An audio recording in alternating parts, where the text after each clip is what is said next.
So our guest hails from the parish of Trelawney. She's a former Westwood High School for Girls student, Japa, right? She decided to pursue her dream of becoming a lawyer, and she's with us this morning, attorney at law, Michelle Fanger in Jacksonville, Florida. Hi there, Michelle. Good morning. Hi, good morning. Good morning. Thanks for having me on, and it's a pleasure meeting you. So nice to have you. How are you doing this morning?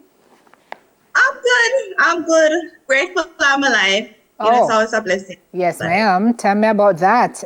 Good to talk to you. Let's talk a little bit about your journey. We're going to talk about the law and how you got there and what kind of law you do and so on. But let's talk about how you grew up in Jamaica. From Trelawney originally, you said your greatest and heartfelt desire was to aid with the uplifting and rebuilding of your island home. Still is.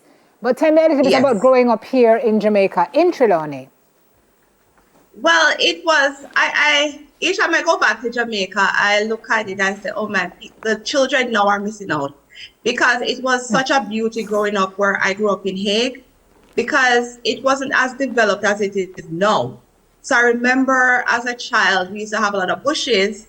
So during the summertime, like I was getting to summer when we were out of school, we would go, oh my God. Oh my gosh, who's that? Go ahead, Michelle. So like we used to run through the woods and they were like, we'd find different fruits, like mangoes, guineas in the woods, and then we would catch birds. We would put tar on trees to catch birds. So we'd have them, we'd release them, but we would have them. And then I remember a mechanic lived next door. So you would have those big tires from trucks. So we used to go into those tires and roll down the hill. My goodness. So it was joy. No, like and Michelle, you grew up here. You are a native, a son of the soil. Yes, authentic Jamaican. When that picture came up a while ago, tell me where it took you to. Well, it took me back to my home where my mom, my grandmother, so much memories because my grandmother, she was from Johnsall, so she was from farming. So at our house in Hague, which was a development, she did a lot of farming there. So she grew chickens where she would kill the chicken, sell, and then we had different fruits. So there was a factory nearby, so people used to walk through or come in to get to the factory. So we would sell mangoes and guinea, because we had a guinea tree. You see so how that one picture, when you see how that one picture just evoke all of this story time, because Michelle is ready to get into it with us, but I see you in your Westwood, in your GP. What did that school do for you? It shaped the person I am, because I started early. I went to it's a boarding school, so I started at the age of 11. So we were basically young adults, and we learned everything there, how to become a woman. We were taught, our principal, she was so strict and commanded such authority. So we had to be ladies as they wanted us. And it always brought me back because I was like our parents literally turned over authority to her, and they listened to her. Like she would tell them that, listen, they're not going home this weekend, they're being punished. And the parents would be like, okay, that's fine. Built a sense of discipline in all of you. Yes, like you were very disciplined. And that laid the foundation to take you to where you are now. Because you've been in Florida for 13 years. You went there, you did your undergraduate degree in econ, your graduate degree in business, but after you completed your graduate degree, you decided to go and do law. What, lady? God, that was so much memories, law school. But yes, because I always had a desire to do law. It came about when, where we grew up in Trelawney, there was this, I used to watch KD nights, and I said, wow, the authority and respect that came with that profession, I liked it. And then I met Roy Barrett. He was a cousin of Trelawney. I interned with him. And when he came from court, he would have conversations. And then I met other individuals, attorneys that I really admired and what they were doing. So I said that was what I wanted to do, to help others. And then when I first went to New York, where I did my undergraduate, but then New York that's my mom. She passed away last year. She would have loved it. I'm so sorry. She was really the motivation behind everything. Because she supported everything I did, because I told her I wanted to do law, so she just supported me. She was a teacher for 40 years. And So yeah, I always bring back memories. But Yeah, I so know, after I I know. went, yeah, it's very touching. But when I went to New York, New York is very fast Oh, paced. yes. So I was like, I am from country. Yes, I wanted something slower. So when I saw that they had a law school in Jacksonville, I looked it up. It was very slow paced.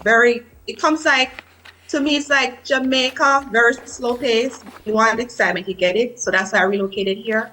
And then once I finished law school, I decided to stay here. Yeah, And immigration and Florida family law. You have an immigration practice where you handle petitions, employment visas, deportation, asylum, refugee issues. You said growing up, I'm taking it full circle now, back to Trelawney, where your hope and your dream was to help people. Tell me how, working in this profession in the area that you're working is making those dreams and that desire manifest. Do you feel like you're living now the true purpose that you set out when you were here to do? yes, I do believe that because my desire was always to help others. And I've been through the immigration process, and I know where people could get caught up and lost because of not getting the correct information to guide them in the process. So to me, I'm honored to guide people towards getting their legal status because obviously people come here because they want a better life. And when they come here, oftentimes you see they give back. That's why we're in the diaspora, we give back to our community, That's right. give back to. So it's full circles, as he said, everything is full circle. So to me, guiding them through the process, ensuring that they adapt well to the new country, the new laws. That's why I'm excited about doing what I do. And it's always a pleasure to me because oftentimes, like the other day, one client was going through the process, came with nothing, and to see that now he has like a car dealership. He's in the Wow. military, Wow. plus and he's giving back. And several wonderful stories. Like when Yeah, they tell me their stories, it's like, well, I'm doing something good. I'm making my mark. that's right. And that's what my mom always said, like, when you leave this earth, you have to make sure you made your mark, which she did because she was a teacher for 40 years. So, and then it crossed over to where I was doing immigration, but then I had because during immigration, you have people that go through their abuse process where they're being abused in their relationship, or a lot of them do not know their rights as parents because they're in a new country. So it segued me into family law. Yeah. So to me, to guide people through the process, because as you know, divorce is a tough issue with a lot of people. So with me and my clients, I try to guide them where they understand that if they do have children, it's putting the children first. Yeah. It's not about you and dealing with your issues after. So that's why I like doing what I do and helping people to get back on their feet Speaking and move of forward. speaking of children, your 5-year-old son is a big source of inspiration for you. What is life like with oh my What? God, why is he so adorable? Yeah, he Michelle. is. Thank you. I'm watching out for him because he will come out at any point. So Ah, I'm always watching out. he's But he so is the adorable. joy. He is a joy and pleasure because to me it is like I understand what my mom went through.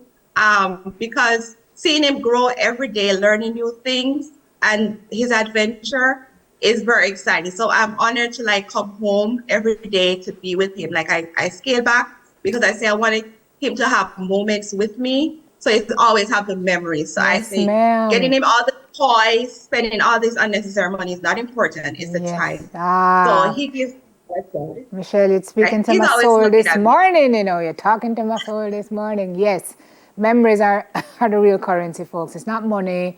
It's not, Yeah, it's nothing else. It's the material thing. memories. Yeah. You make them and you capture them so that you have them when all is said and done, because that's really all you have when all is said and done.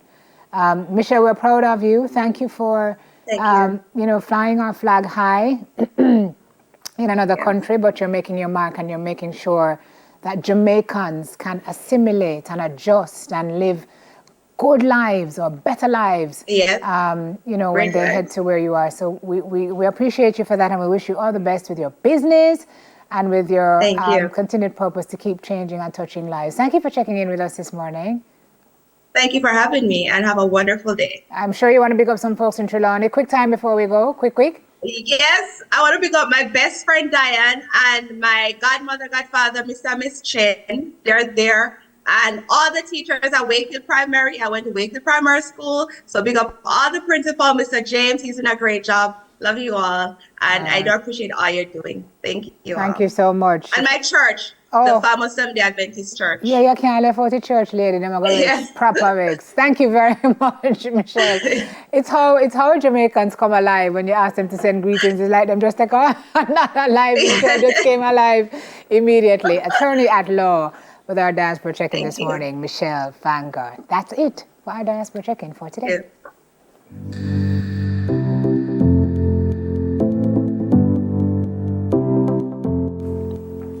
Coming up next, everybody, Jason Wright is taking our Smile stage. We're back up.